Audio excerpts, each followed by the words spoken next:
अस्सलाम वालेकुम। आज की इस वीडियो में हम देखेंगे कि यूपीएस को किस तरीके से इम्प्लीमेंट किया जाता है, किस तरीके से इंटीग्रेट किया जाता है, उसी एपीआईज़ को कैसे यूज़ करते हैं और उसको हम अपने एप्लीकेशन में कैसे यूज़ कर सकते हैं, किस तरीके से हम अपने शिपमेंट के लिए रेट जो है वो एपीआई के ज़रिए कॉल करवा सकते हैं और फिर हम उस पैकेज को शिप करने के बाद उसको ट्रैक कैसे कर सकते हैं। मैं आपको यहाँ पे दो तरह के मेथड जो है वो दिखाऊंगा, एक जेसन का और एक एक्सएमएल का।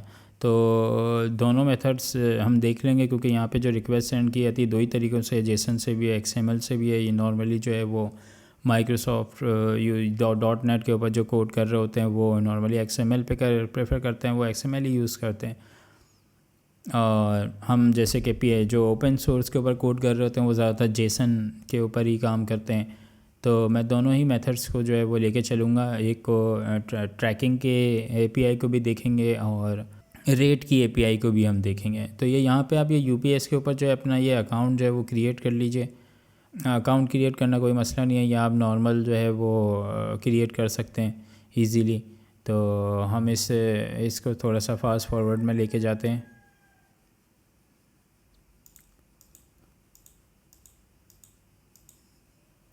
तो यहाँ पे आपको जो है वो बिज़नेस टैक्स आईडी या फिर क्रेडिट कार्ड की इन्फॉर्मेशन डालनी होगी। तो मैं यहाँ पे जो है वो बिज़नेस टैक्स आईडी जो है वो ऐड कर देता हूँ और इसी से अपनी ऐप को जो है वो क्रिएट करता हूँ। तो ये हमारी यहाँ पे जो है वो ऐप क्रिएट हो गई है। यहाँ पे मुख्तलिफ़ ऑप्शंस हैं कि भाई किस तरीके से जो है वो आप अपने बिज़नेस को जो है वो एग्जीक्यूट कर रहे हैं, चला रहे हैं। तो आप चाहें तो यहाँ पे अपने डेवलपर का भी जो है वो अकाउंट क्रिएट कर सकते हैं और उसको जो है वो रजिस्टर करने के बाद एपीआईज़ जो है वो इसके हैंड ओवर कर सकते हैं। तो यहाँ से आप इजीली जो है वो एपीआई इंटीग्रेशन ऑनर क्रिएट कर सकते हैं।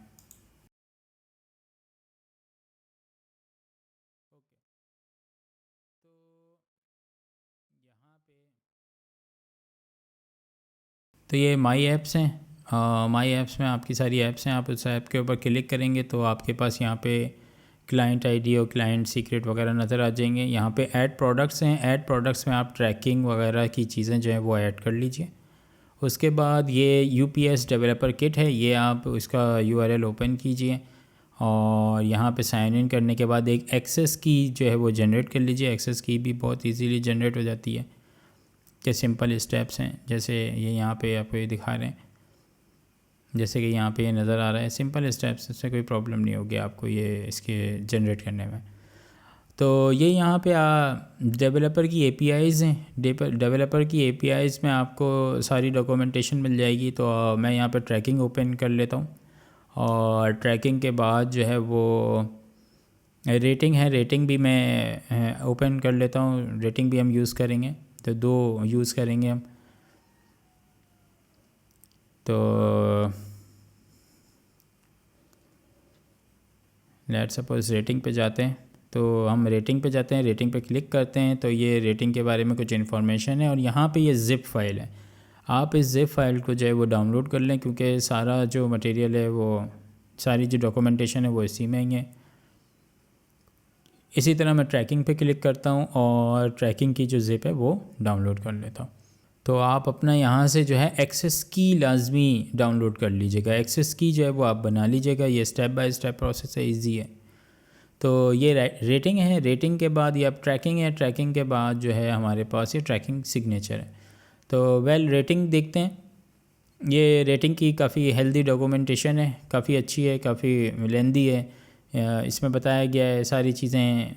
तो ये यूआरएल है, हेडर्स में यूआरएल कैसे जाएंगे, क्या पैरामीटर है, रिक्वेस्ट आप कैसे करेंगे, उसमें ऑब्जेक्ट्स आप कैसे लेके जाएंगे जेसन में। उसके बाद आपके पास एरर के कोड्स हैं और क्या कहते हैं आपके पास करेंसी कोड्स हैं और सर्विस कोड्स हैं। आपके पास सर्विस कोड्स भी यहाँ पे काफ़ी सारे हैं।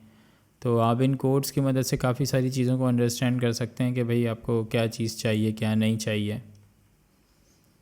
और यहाँ पे आप देखिए कि ये इसी डॉक्यूमेंटेशन में आपको दिया हुआ है कि टेस्ट यूआरएल कौन सा है और प्रोडक्शन का यूआरएल कौन सा है। तो हम क्योंकि इस वक्त जो है टेस्ट के ऊपर काम करेंगे, टेस्ट के ऊपर इन सारी APIs को देखेंगे कि ये किस तरीके से रेस्पॉन्स लेके जाती हैं, लेके आती हैं।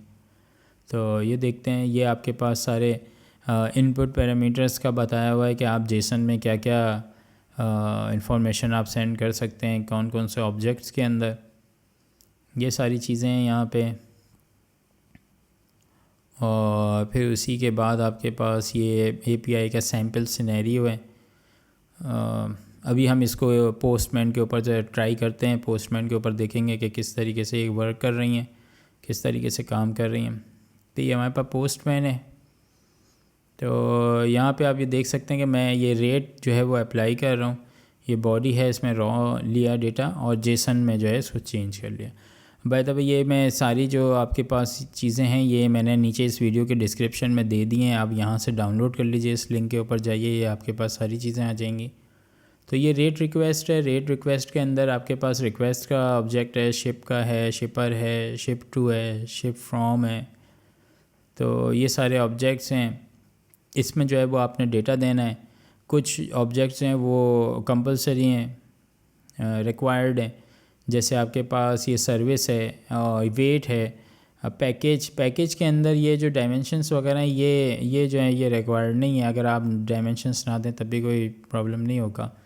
वेट जो है वो आपको देना लाजमी है। तो जब आप ये इसको सेंड करेंगे तो आपको रेस्पॉन्स कुछ इस तरीके से मिलेगा।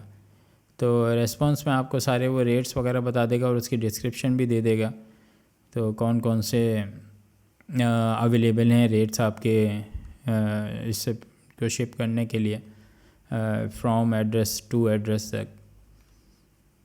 तो ये यहाँ पे इस डॉक्यूमेंट में सारी चीज़ें बता दी गई हैं, उसी तरह ऑब्जेक्ट वाइज बताई गई हैं कि रेट रिक्वेस्ट के अंदर अगर शिपमेंट का ऑब्जेक्ट है तो वो क्या है, इस तरह से। तो जैसे आप यहाँ देख सकते हैं कि ये रेट रिक्वेस्ट है, उसके अंदर रिक्वेस्ट जाएगी, शिपमेंट भी जाएगी, फिर शिपमेंट में शिपर होगा, शिप टू होगा, शिप फ्रॉम होगा। ये इस तरीके से देखिए यहाँ पे ये आपको क्लियरली बताया गया है। तो डॉक्यूमेंटेशन आसान है, इतना मुश्किल नहीं है, बस ये कि इसके ऊपर टाइम जो है वो काफ़ी लगाना पड़ता है। और उसके बाद ये हमारे पास ये सेकंड डॉक्यूमेंटेशन है और ये है हमारे पास है ट्रैकिंग की। जब हमारे पास जब हम इसको शिप कर देंगे तो हमें एक नंबर जो है वो इशू हो जाएगा, नंबर अलॉट हो जाएगा, तो हम उस नंबर के ज़रिए जो है वो हम अपने इसको ट्रैक कर सकते हैं पैकेज को कि इस वक्त वो कहाँ है, किधर है। ये उसकी डॉक्यूमेंटेशन है। यहाँ पे भी इसका जो है वो टेस्ट URL दिया हुआ है और ये सारे उसके मेथड हैं। तो इस वाले मेथड को जो मैं यूज़ करके दिखा रहा हूँ ट्रैक को, वो है XML में सेट करेंगे और ये कंप्लीट जो है वो ये मैंने ये फाइल आपको दी हुई है डिस्क्रिप्शन में। यहाँ यूज़र नेम, पासवर्ड, अपना एक्सेस टोकन डालिए। रिक्वेस्ट ऑप्शंस के अंदर ये बताया गया 0, 1, 2, 3, 4 ये किस तरीके से यूज़ होते हैं। उसके बाद ये ट्रैकिंग ID है या ट्रैकिंग नंबर है या इंक्वायरी नंबर कह लीजिए, यहाँ पे बस ये आपने ये इंसर्ट करना है और इसको सेंड का बटन दबाएंगे और आप सेंड का बटन जैसे ही क्लिक करेंगे तो आपको रेस्पॉन्स में ये सब कुछ मिल जाएगा। तो ये आपके पैकेज का जो है देखिए यहाँ पे ये स्टेटस दिया हुआ है। स्टेटस में आपके पास उस डेट और टाइम भी मौजूद है, कोई डॉक्यूमेंट उसके साथ अटैच है तो वो भी बताया हुआ है, जैसे कि यहाँ पे कि ये जिफ डॉक्यूमेंट है और उसका कंटेंट दिया हुआ है कंप्लीट। तो आप इसको ओपन भी करवा सकते हैं अगर ज़रूरत लगे तो। और उसी तरह देखिए यहाँ पे ये पैकेज का वेट भी बताया हुआ है। और यहाँ पे आप ये देखिए ये स्टेटस में जो है आपके पास डिस्क्रिप्शन में डिलीवर आ रहा है और इट मीन्स कि ये डिलीवर हो गया है। उसका डेट और टाइम भी जो है वो यहाँ पे मेंशन है, तो जिसको आप यहाँ से गेट कर सकते हैं। ये भी पूरा एक एरे की सूरत में आता है, तो आप उसको एरे देख सकते हैं। तो ये रेस्पॉन्स आपके पास एरे की सूरत में आता है। तो एरे भी जो है वो स्टेप बाय स्टेप होता है, अगर कहीं पे वो नहीं पहुंचा था तो वो भी बता देगा कि स्टेप 1 में नहीं गया, स्टेप 2 में कोई पर्सन नहीं मिल सका, एटसेट्रा, कुछ भी हो सकता है। उसके बाद ये आपके पास UPS की, ये मैं आपको ये लारावेल का एक कंट्रोलर दे रहा हूँ। इस कंट्रोलर में काफ़ी सारे मेथड्स हैं। ये UPS रेट्स का मेथड है, ये इसके अंदर बनाया हुआ है। और ये जेसन के अंदर रिक्वेस्ट लेके जा रहा है और जेसन के अंदर ये रेस्पॉन्स भी लेके आ रहा है। तो ये रेट जो इस तरीके से बना है पूरा फुल कॉन्फ़िगर्ड है। आप इसको यहाँ पे बस अपना डेटा डालें और इसको एग्जीक्यूट कर लीजिए। के बाद ये एक और मेथड है, ये ट्रैकिंग इन्फो है, ये भी एक मेथड है, इसको अलग तरीके से इसकी एपीआई है। लेकिन आप इसको स्किप कर दीजिए क्योंकि मैं ट्रैकिंग में आपको XML में बता रहा हूँ। तो XML का ये मेथड है और आप इस मेथड के ज़रिए जो है वो बहुत इजीली UPS का जो डेटा है वो गेट कर सकते हैं। फुल कॉन्फ़िगर्ड है, बस यहाँ पे आप अपना क्रीडेंशियल्स वगैरह डालिए, एक्सेस की डालिए, अपना ट्रैकिंग ID डालिए और डेट्स इट, ये एग्जीक्यूट हो जाएगा। अच्छा, XML के अंदर ये है कि XML में ही आपको डेटा आएगा। अगर आप इसको XML को पार्स करना चाहते हैं, उसको एरे वगैरह बनाना चाहते हैं, तो उसी का ये मेथड जो है वो यहाँ पे मैंने दिया हुआ है। तो ये आपके XML को जो है वो कन्वर्ट कर देगा एरे के अंदर। तो आपके पास एरे और ऑब्जेक्ट्स आ जाएंगे, आप इजीली जो है वो इसको यूज़ कर सकते हैं। उम्मीद है ये वीडियो आपके बहुत काम आएगी। इससे जितनी भी फाइल्स हैं, इसका डिस्क्रिप्शन जो है, जितनी भी फाइल्स हैं जो मैंने यहाँ पे बताई हैं वो आपको इस वीडियो के डिस्क्रिप्शन में मिल जाएंगी। आप उनको वहाँ से डाउनलोड कर लीजिए, उनको आप रीड करिए। ये वीडियो आप UPS के लिहाज से आपका बहुत टाइम सेव करेगी और जब आप UPS यूज़ करें आप यहाँ इस वीडियो को देखें। ये वीडियो मेरे लिए भी हेल्पफुल है। इन फ्यूचर जब भी मैं इसको UPS यूज़ करूँगा तो मैं इस वीडियो से जो है वो चीज़ें गेट करूँगा। तो उम्मीद है ये वीडियो आपके बहुत काम आएगी। फिर मिलेंगे नेक्स्ट वीडियो में। Take care, bye bye.